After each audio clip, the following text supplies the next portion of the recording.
Hey horror fans, Jeffrey here, and today we're going to do another top 10 favorite vampire movies.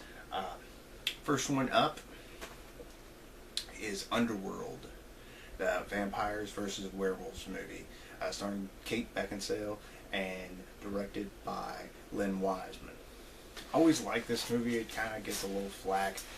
The vampires in it don't really show that they're vampires that much. It's really just some cool action, and that's why it's on my top 10. Love the action, and I think the werewolves look really cool in this. Okay, next one up, Abraham Lincoln, Vampire Hunter. Now, I don't know if a whole lot of people have seen this one as much as they have Underworld, but with this one, I just really like this movie. It seems a little strange because, Abraham Lincoln was not a vampire hunter. We know that. If you go in there just knowing that you're just going to see somebody, a historical figure, kicking some vampire ass, that's what you get out of this movie. And it does not disappoint in the action, the special effects. The vampires look great in it. Check it out if you haven't seen it. Just enjoy it. It's a good time. Next one up is Fright Night. The remake. I don't own the original, unfortunately. I wish I did, but I don't have it anymore. It grew legs. This one, however, is very good. It's written by Marty Noxon, who a lot of people know from the Buffy the Vampire Slayer TV show. She was the showrunner on that with Joss Whedon.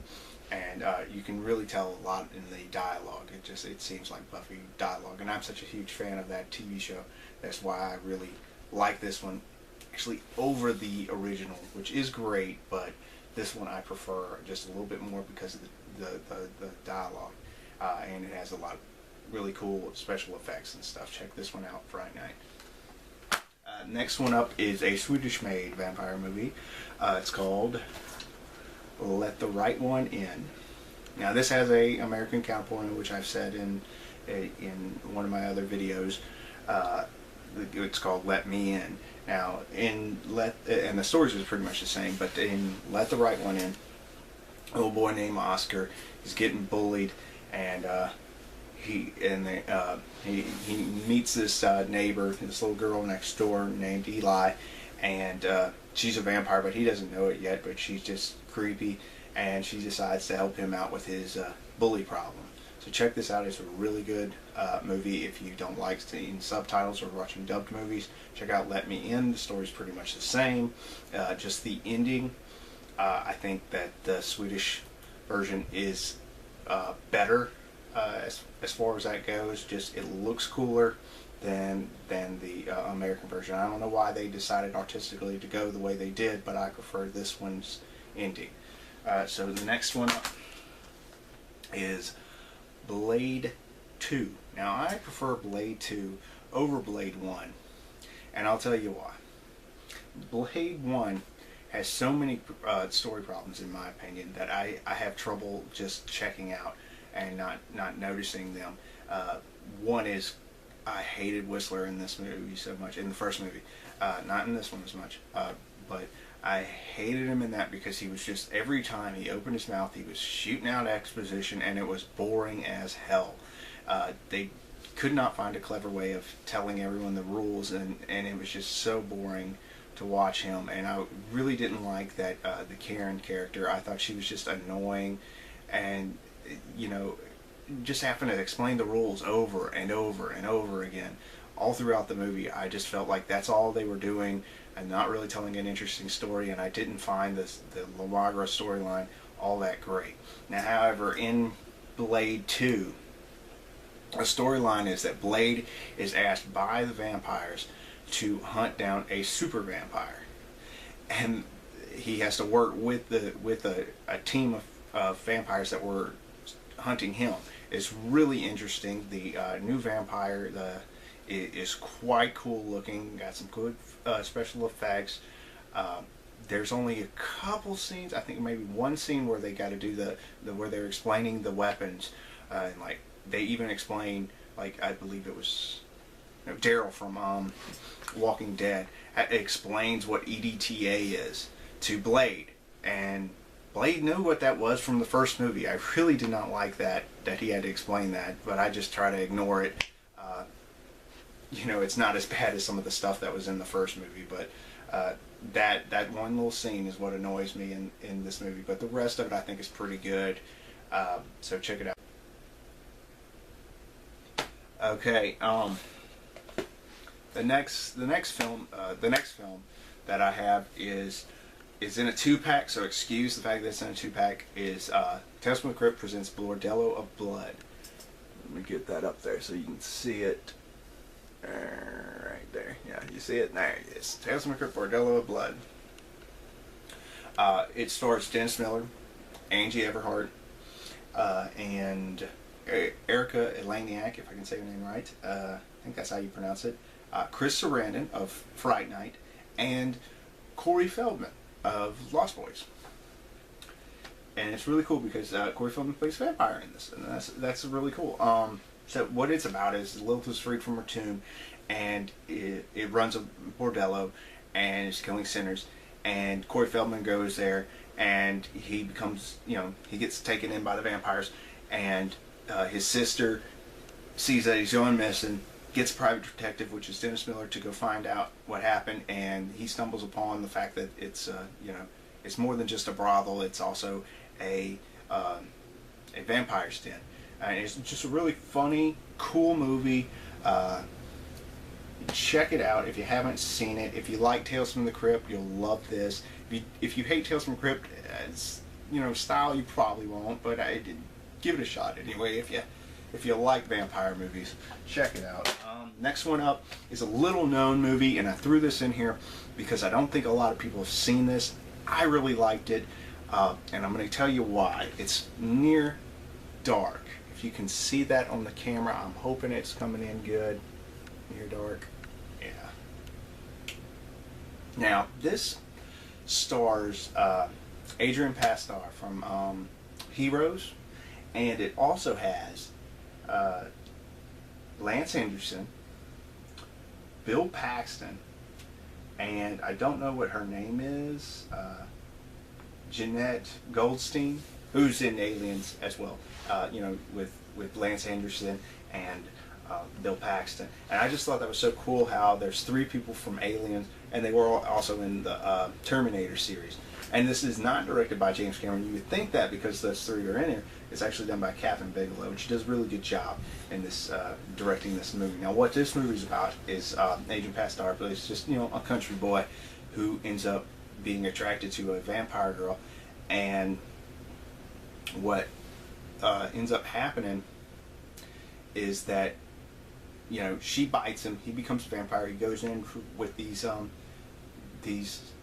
drifting vampires, and it's just that story. It's not a whole lot of a plot, but it's just like this is how the vampires live, and it's really cool to see how they do that. And now they don't do all this exposition, like they did in Blade, which I really hated when they do exposition and go, oh well, this thing kills vampires and this, oh that doesn't, that's just some movie said. Now they don't do that in Near Dark, and the only thing that they do is it's just whenever Bill Paxton looks out the window of a motel, he gets burned by the sunlight. Simple, tells you right there, sunlight hurts him. You don't need to know anything else. You don't need to have an explanation about it. They just did it like that. Very good. I really enjoyed this movie. Check this out. It's a fun movie to watch. Near Dark. The next one is Interview with a Vampire with Tom Cruise and Brad Pitt and Christian Slater. Now, I really enjoyed this movie. I should also say Antonio Banderas and young Kristen Dunst is in this movie. But I really enjoyed this movie. It's one of the only ones out of the Anne Rice series that, I couldn't get into the books as much because I just kind of felt like they were all the same. But, after this one's the one I liked. And it's just the story about how Louis, in this case, which is played by Brad Pitt, became a vampire. Now, it doesn't have that much of a plot, just like Near Dark. It's just about that person. So, and some really cool stuff happens now. Him and Lestat, played by Tom Cruise, it's just about how him and Lestat were living their lives and hiding, the fact they were vampires, and they, felt lonely, and they adopted this girl, turned this girl into a vampire and had her, raise them like this was their daughter or something, and it's just really interesting movie. It's the only one I really like. I didn't care for Queen of the Damned, but Interview with the Vampire is definitely one to watch. Unfortunately, it spawned such cinematic greats as Twilight and the TV series Vampire Diaries. But sometimes we gotta have movies like that to get a movie like this. From Dusk Till Dawn. Now this is a 4-pack. It comes with From Dusk Till Dawn 2, From Dusk Till Dawn 3, and Full Tilt Boogie, which is a documentary on the film. Now, I've watched Full Tilt Boogie. It's just a documentary. It's an interesting documentary. I have not watched Part 3 at all. I've watched Part 2. It's okay, but 1 is what I'm here to talk about. It's directed by Robert Rodriguez and written by Quentin Tarantino, who also stars as one of the Gecko brothers alongside George Clooney, the worst Batman since Adam West. But we'll not give that a strike on him for this movie, because he kicks ass in this movie, and is just one of the most entertaining vampire movies. Now, at first, when I first saw this when I was a kid, I was just like, just get to the vampires. Why is it going through all this? Because it just does this character story about these two brothers, breaking out of jail and kidnapping a family and trying to get into Mexico. And I used to think, well, why did they do that? But it's all the point is that this vampire den has existed for so long, and all of a sudden somebody comes in there and stops it. And the whole point of the first hour of the movie is to explain how this new person that comes in there, this bank robber, not a biker or a trucker, takes him down, along with the minister, played by Harvey Keitel. So check this one out if you haven't seen it. It's a great movie, From Dusk Till Dawn. It's got some cool looking vampires in it too. That make them very grotesque. It's nothing like the vampires in this movie, The Lost Boys. Now, I'm sure a lot of people have heard about this one. It's got 2 sequels to it. The one I really like is The Thirst, and that's a good movie, but it's not really as good as this one. This is it's got a bunch of cast, as you can see on the cover. A lot of people in this movie: Jason Patric, Corey Haim, Kiefer Sutherland,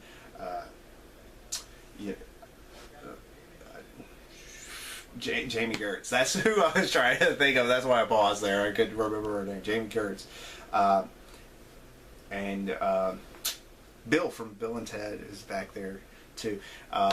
And what it's about is 2 brothers, Sam and Michael, move to this town where their grandfather lives with their mother, called Santa Carla. Yeah, Santa Carla. And I thought it was Santa Carla, or Santa Clara. That's what it says on the bag, Santa Clara, but I thought it was Santa Carla. Anyways, they moved to this town, and both of them have encounters with the fact that there's vampires in the town, which is a really cool way of doing the story. Is that Sam ends up meeting 2 kids that believe they're vampires in the town and try to warn him of it. And whereas Michael meets the gang of vampires. And so I don't want to get too much in the story. If you haven't seen it, I could really blow it. I'm just going to tell you that's what's going on in it. It's definitely in my top 10. In fact, I think it might be my number 1 vampire movie, favorite vampire movie. Check it out. The Lost Boys. Now that's all for me today. I will see you next time. I haven't picked a topic, but if you would leave me one. There is a personal message or in the comments. thank you for watching. Thank you for liking, for subscribing, and I will see you next time. Thank you.